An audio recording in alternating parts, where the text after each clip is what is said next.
ሰላም እንደምናላችሁ ውድ የግሎባል ኒውስ ተከታታዮቻችን እንደምናላችሁ እንደምንስ ከርማችኋል። ለዕለቱ የያዝናቸውን የተለያዩ መረጃዎችን ወደ እናንተ እናደርሳለን። ዛሬ እንደተለመደው እንግዲህ የተለያዩ ስፖርታዊ መረጃዎችን የተከበራችሁ አድማጮቻችን የምናደርስ ነው የሚሆነው። በስፋትም ሰሞነኛ ስለሆነው ከ2025/26 የእንግሊዝ ፕሪሚየር ሊግ ሻምፒዮና ስለሆነው ስለ አርሰናል በስፋት እንነግራችኋለን። እንግዲህ ዛሬ የሚወጡ በርካታ መረጃዎች አሉ። እነሱን በሚመለከትን እንግዲህ ዘርዘር ያሉ መረጃዎችን እናጋራችኋለን። የአርሰናል 40% ጎል የቆመ ኳስ ነው። አርሰናል የተለየ ሻምፒዮንስ ነው። የሊቨርፑል አሰልጣኝ አርነ ስሎት ናቸው እንግዲህ ይህንን የተናገሩት። አርሰናል ፕሪሚየር ሊግ ከሆነ በኋላም እንግዲህ ይህንን በማሸነፉም እንኳን ደስ ያላችሁ መልእክታቸውን ማስተላልፈዋል።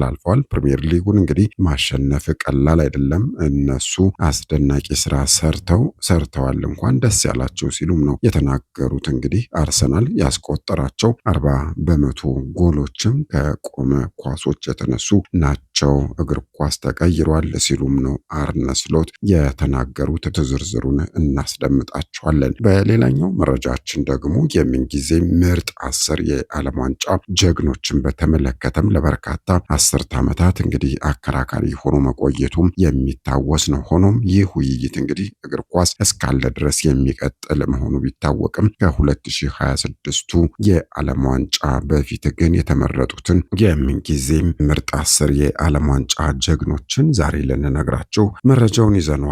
የተከበራችሁ የግሎባል ኒውስ ተከታታዮቻችን መረጃችን ሲቀጥል ደግሞ ሻምፒዮንስ ወደ ሆነው ቤት ወደ አርሰናል ቤት ዳግመኛ የሚመልሳችሁ ይሆናል። አርሰናል ሚካኤል አርቴታን ከዓለማችን ከፍተኛ ተከፋይ አሰልጣኞች መካከል አንዱ ሊያደርገው ስለመሆኑም ተሰምቷል።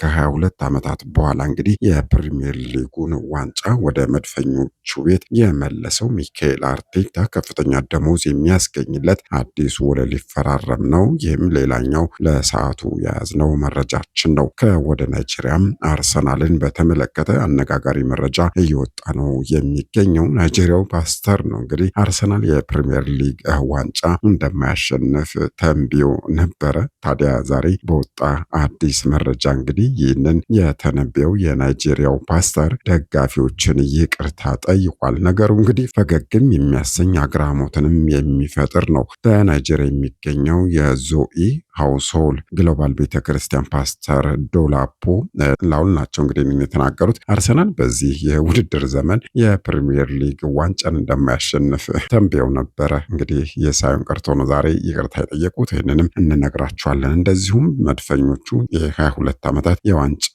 ድርቃቸውን በታላቅ ድል ካበቁ ማግስት እንግዲህ በእንግሊዝ እግር ኳስ ታሪክ ከፍተኛውን የገቢ መጠን በመሰብሰብም አዲስ የፋይናንስ ታሪክም አስመዝግበዋል ነው እየተባለ የሚገኘው። ከሰሜን ለንደን በወጣ መረጃ ክለቡ እንግዲህ በዚህ የውድድር ዘመን 760 ሚሊዮን ፓውንድ ገቢ ማግኘቱን ያረጋገጠ ሲሆን በሃንጋሪ ቡዳፔስት ከፓሪሰን ጀርመን ጋር በሚያደርገው የሻምፒዮንስ ሊግ ፍጻሜ ጨዋታ ላይ እንግዲህ ድል የሚቀነው ከሆነ አጠቃላይ ገቢው ወደ 770 ሚሊዮን ፓውንድ ከፍ ይላል እየተባለን የሚገኘው። በዝርዝር ይዘነዋል። የተከበራቸው የግሎባል ኒውስ ተከታታዮቻችን ስለ ታዋቂውና የዓለም የምንጊዜም የእግር ኳስ ጀግናው ክርስቲያኖ ሮናልዶም የምንነግራችሁ ይኖረናል። ለማንኛውም አብራችሁን ከሆናችሁ እንግዲህ እነዚህንና መሰል ስፖርታዊ ጉዳዮችን እያስደመጥናችሁ አብረናችሁ በጋራ ቆይታ እናደርጋለን።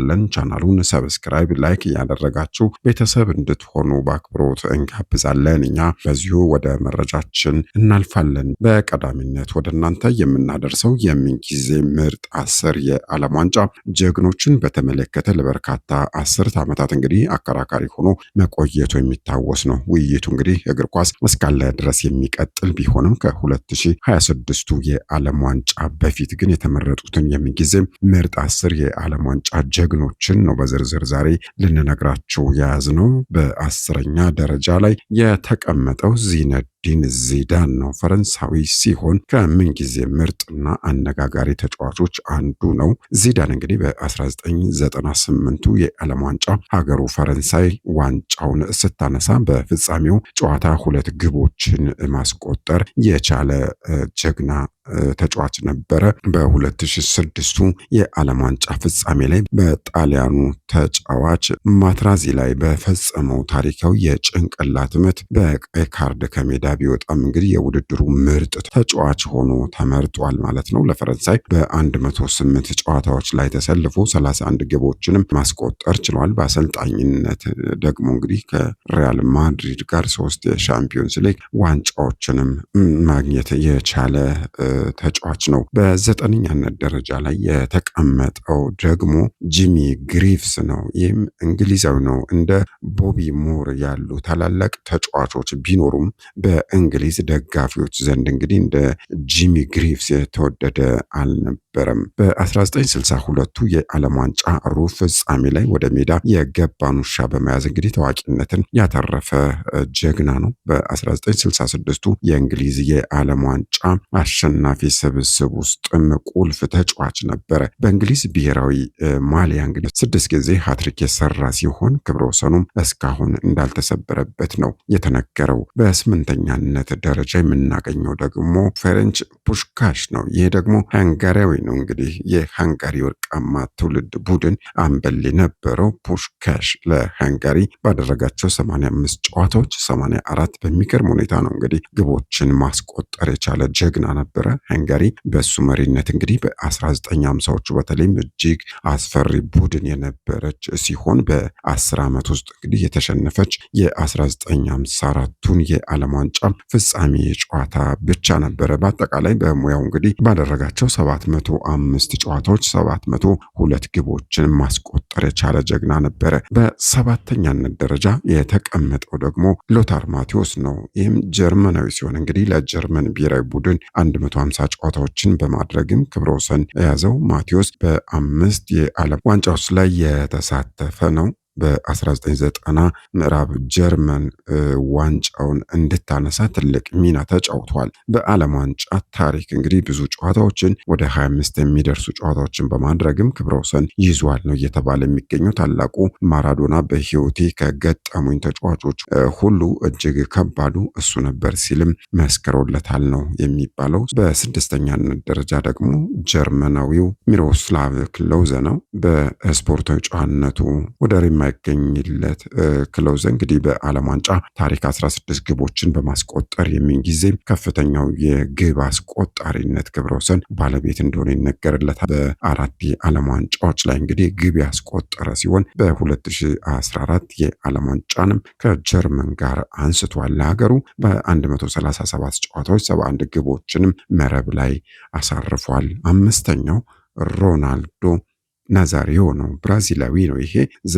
ፊኖሜኖን በመባል የሚታወቀው ሮናልዶ ገና በ17 ዓመቱ በ1994 የዓለም ዋንጫን እንግዲህ ማሸነፍ የቻለ ጀግና ነበረ። በ1998ቱ የዓለም ዋንጫ የውድድር ምርጥ ተጫዋቾች ሲባል እንግዲህ በ2002ቱ ፍጻሜ ደግሞ ሁለት ግቦችን በማስቆጠርም ብራዚልን ለድል አብቅቷታል። በዓለም ዋንጫ ታሪክ እንግዲህ 15 ግቦችን ያስቆጠረ ሲሆን ፍጥነቱ፣ ኳስ የመቆጣጠር ችሎታውና እንደዚሁም አጨራረሱ ወደር አይገኝለትም።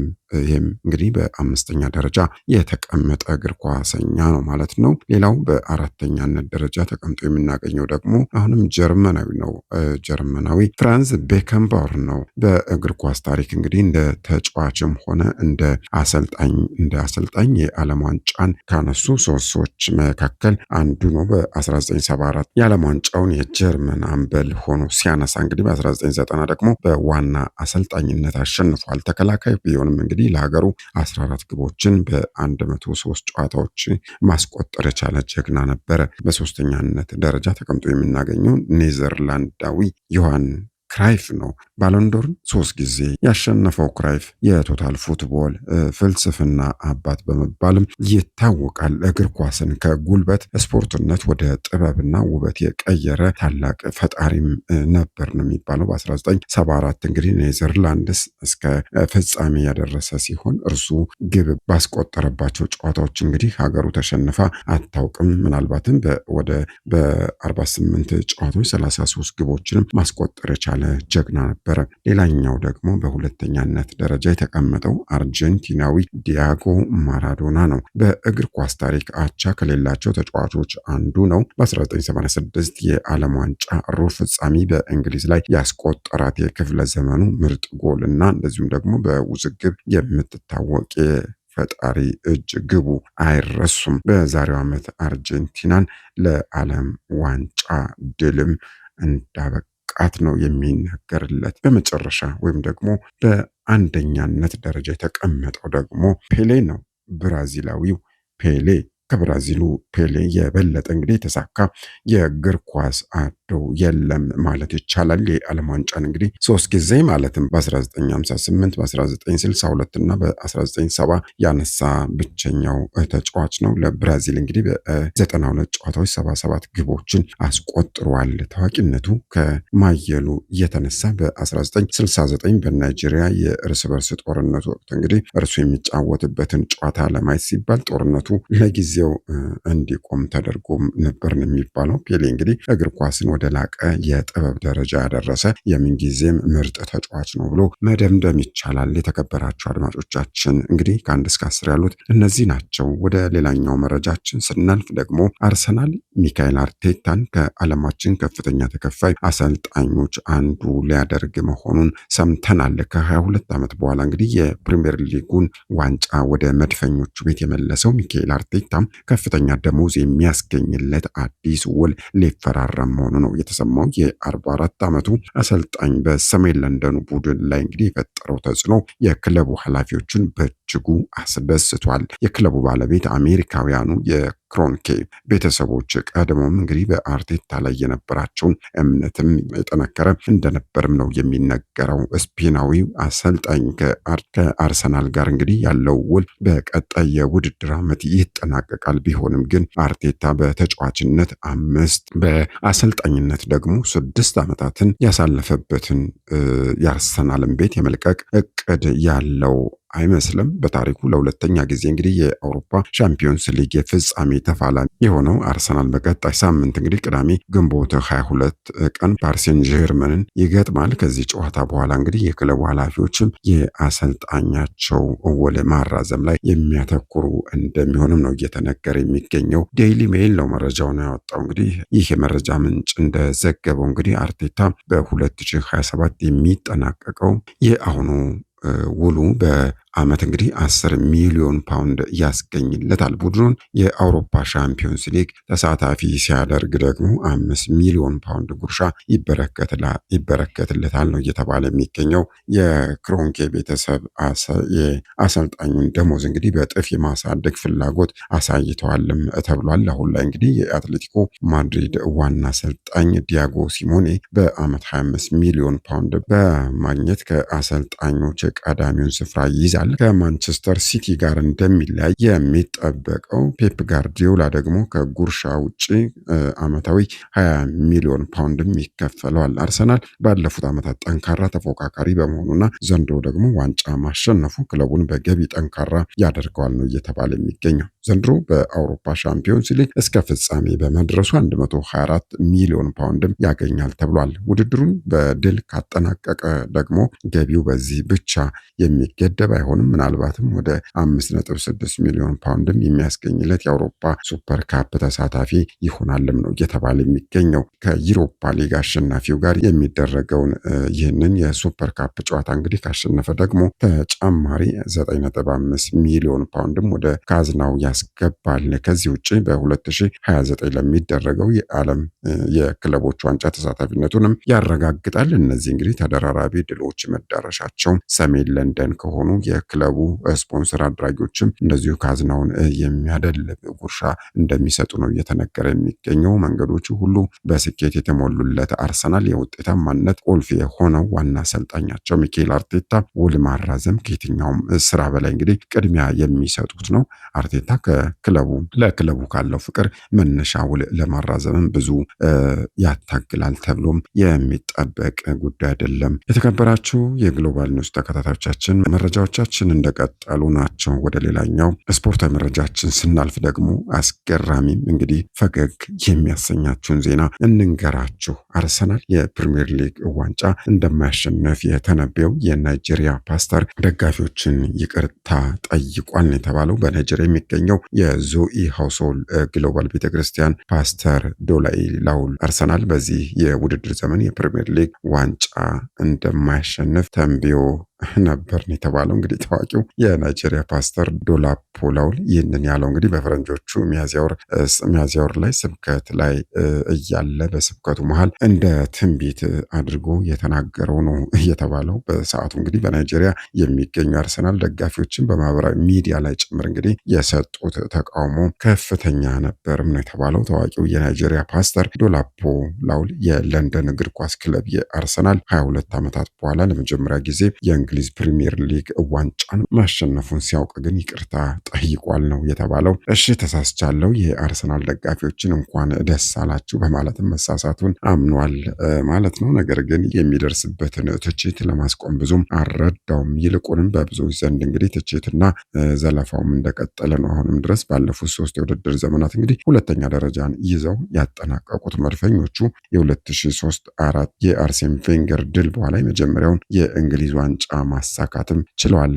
መረጃው እንግዲህ ከቲአርቲ አፍሪካ የተገኘ ነው። ሌላው መረጃችን ደግሞ የአርሰናል 40% ጎል የቆመ ኳስ ነው ሲሉ እንግዲህ አርነ ስሎት ተናግረዋል። አርሰናል የተለየ ሻምፒዮንስ ነው። የሊቨርፑል አሰልጣኝ ናቸው። እሳቸው እንግዲህ አርሰናል ፕሪሚየር ሊጉን በማሸነፉ እንኳን ደስ አላችሁ ሲሉም ነው የተናገሩት። እሳቸው ፕሪሚየር ሊጉን ማሸነፍ ቀላል አይደለም ያሉት አርነ ስሎት እነሱ አስደናቂ ስራ ሰርተዋል፣ እንኳን ደስ ያላችሁ ነው በድጋሚ ሲሉ ሀሳባቸውን የገለጹት።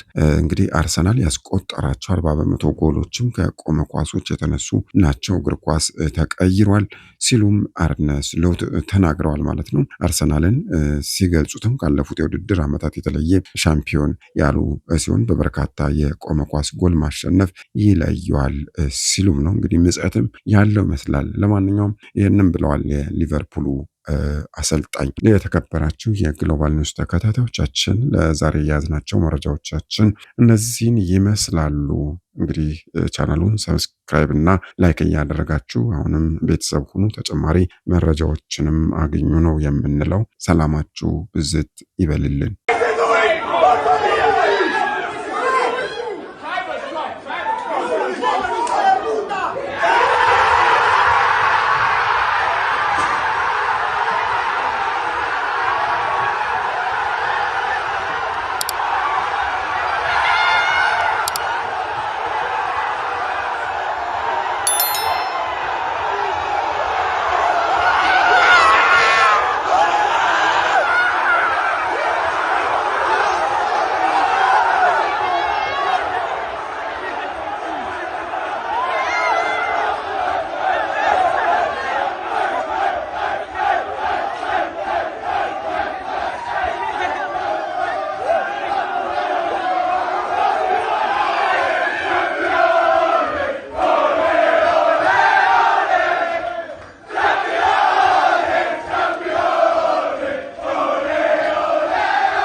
Take what I'm about to show you.